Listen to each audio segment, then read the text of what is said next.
We economic hitmen really have been the ones responsible for creating this first truly global empire.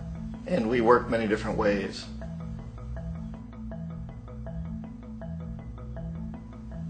But perhaps the most common is that we will identify a country that has resources our corporations covet, like oil, and then arrange a huge loan to that country from the World Bank or one of its sister organizations.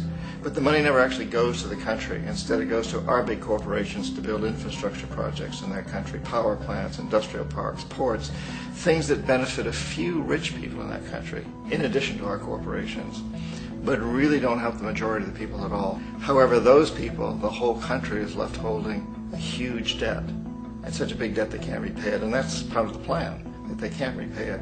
And so at some point we economic hitmen go back to them and say, listen, you owe us a lot of money, can't pay your debt, so sell your oil real cheap to our oil companies. Allow us to build a military base in your country, or send troops in support of ours to someplace in the world like Iraq, or vote with us on the next UN vote.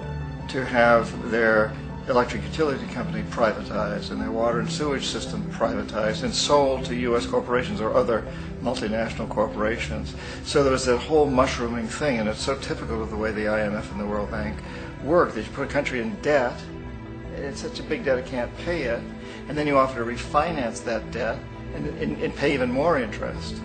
And you demand this quid pro quo, which you call a conditionality or good governance, which means basically that they've got to sell off their resources, including many of their social services, their utility companies, their school systems sometimes, their penal systems, their insurance systems, to foreign corporations. So it's a double, triple, quadruple whammy.